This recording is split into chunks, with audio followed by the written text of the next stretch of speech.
এটাই আমাদের ভারতীয় ক্রিকেট টিম। এই টিমটাই তো আমরা চাচ্ছিলাম বন্ধুরা। শ্রীলঙ্কার মাটিতে প্রথম টেস্ট ম্যাচে 165 রানের বিশাল মার্জিনে বন্ধুরা শ্রীলঙ্কাকে হারিয়ে দিল ভারতীয় দল। শ্রীলঙ্কাকে একেবারে নেস্তানাবুদ করে দিল বন্ধুরা ভারতীয় টিম, যেখানে আমরা কিন্তু একটু ভয় পাচ্ছিলাম। পঞ্চম দিন বাকি আছে, শ্রীলঙ্কার 6টা উইকেট হাতে ছিল, 288 রান। আমরা মনে করছিলাম মনে হয় ভারতীয় দল জিততে পারবে তো, কিন্তু ওয়ান ম্যান আর্মির মতো আজকে একাই শ্রীলঙ্কাকে হারিয়ে দিয়েছে 6টা উইকেট নিয়ে। সেটা হলো মানব সুতার।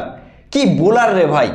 বন্ধুরা প্রথম ইনিংসে 4 উইকেট নিয়েছিল, দ্বিতীয় ইনিংসে 6 উইকেট, এক ম্যাচে 10 উইকেট নিয়ে পুরো শ্রীলঙ্কাকে একাই হারিয়ে দিল মানব সুতার।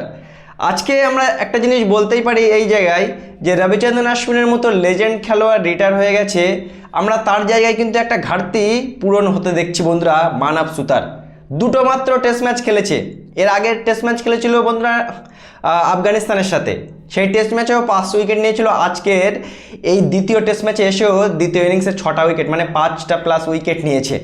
এই প্লেয়ারটা সত্যি অসাধারণ প্লেয়ার।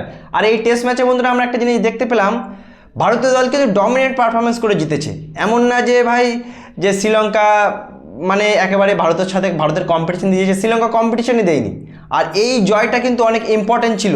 এই যে বড় জয়টা আমাদের WTC ফাইনাল 2027 জয়ের পিছনে মানে যাওয়ার পিছনে, ফাইনাল খেলার পিছনে অনেক বড় ভূমিকা পালন করবে। এই টেস্ট ম্যাচ নিয়ে কিন্তু প্রথম থেকে আমরা টেনশনে ছিলাম, ভারত জিততে পারবে কিনা, 2-0 ভারতকে জিততে হবে।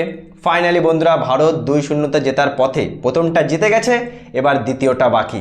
সো কী বলবে বন্ধুরা, শ্রীলঙ্কাকে একতরফা 165 রানে ভারতীয় দল প্রথম test match, goal test match হারিয়ে দিয়ে 1-0 এগিয়ে গেল এই টেস্ট সিরিজে।